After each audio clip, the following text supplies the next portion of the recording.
అంటే పురులకు నక్కలకు కుక్కలకు లెక్కలు చేస్తారు కానీ బీసీల లెక్కలు చేయడానికి వీళ్ళకు బాధ వచ్చింది, నొప్పి వచ్చింది, కడుపుమంట వచ్చింది. ఏది కడుపుమంట అంటే ఈ లెక్కలు చేస్తే వీళ్ళకు ఇవ్వాల్సి వస్తుంది. ఈ లెక్క ప్రకారము సిద్ధేశ్వర అన్నాడు, లెక్కలు లేకపోతే మనము మన వాట తెలియదు కదా, లెక్క ఉంటేనే కదా మన హక్కు ఉంటుంది. లెక్కలు లేకపోతే హక్కు లెక్కలు ఉంటాయి, మన వాట ఎక్కడ వస్తుంది? కాబట్టి కుట్రపూరితంగానే జాతీయ పార్టీలు జనాభా లెక్కలు చేయట్లేదు, కోర్టు కొట్టేస్తుంది. అందుకోసం పెద్ద ఎత్తున ఇక్కడ మనం ఆర్పిస్తున్నాం. అట్లాగే దేశంలో మరి ములాయం సింగ్ యాదవ్ కొడుకు అఖిలేష్ కానీ, అటు తేజస్వి కానీ, నితీష్ కుమార్ కానీ వీళ్ళంతా కూడా మాకు దేశంలో పార్టీలకు అతీతంగా వాళ్ళంతా చేసినట్టే నరేంద్ర మోడీ దగ్గరికి వెళ్ళి మీరు కులగణన చేయమని చెప్పేసి వాళ్ళు పెద్ద ఎత్తున డిమాండ్ చేశారు. ఇలా రాష్ట్రంలో దేశంలో అంతా కూడా కులగణన జరగాలని చెప్పేసి పెద్ద ఉద్యమం జరుగుతున్నారు.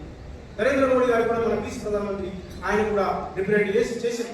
కానీ ఆయన ఏం చేసినట్టే మన అన్న వేసినటువంటి కేసులోనే మరి సుప్రీంకోర్టులో మేము కులగణన చేయడానికి వీలు కాదని చెప్పేసి ప్రధానమంత్రి గారు కోర్టుకి ఇవ్వడం జరిగింది, సబ్మిట్ చేయడం జరిగింది. బీసీ లెక్కలు తీయడానికి రావాలి, బీసీ లెక్కలు తీయడానికి రాదా? ఊర్లో గొర్రెల లెక్క చేసిన ఊర్లో ఒక గొర్రెల రాష్ట్రాన్ని తీసుకుపోయి అడిగినా మీ ఊర్లో చాకలు ఎంతమంది ఉన్నారు, మంగళం ఎన్ని కుటుంబాలు ఉన్నాయి, కుమరం ఎన్ని కుటుంబాలు ఉన్నాయి, గౌరవ కుటుంబాలు అని చెప్పేసి మాలో ఎంతమంది రెడ్డి కుటుంబాలు ఎన్ని చెప్పేసి ఒక అవ్వలు అడిగినా చదువురాని అవ్వలు అడిగినా చెప్తారు. ప్రభుత్వం తలుచుకుంటే యంత్రాంగం తలుచుకుంటే చేయలేదా? కానీ ప్రభుత్వాలకు ఎందుకంటే వీళ్ళకి ఇవ్వాల్సి వస్తుందని చెప్పేసి ఈడబ్ల్యూఎస్ ఇచ్చిన మొన్న 50% రిజర్వేషన్ ఏం చట్టాలు చేసిన ఏం గొడవలేని 10% రిజర్వేషన్ అభ్యర్థులకు మనకేం బాధ లేదు. కానీ నేను ఒకటి అడుగుతున్నాను, మనం అర్థం చేసుకోవాల్సిందంటే మన ఎస్సీ ఎస్టీ సోదరులకు రాజ్యాంగ పద్ధతి వాళ్ళకి వస్తున్నాయి.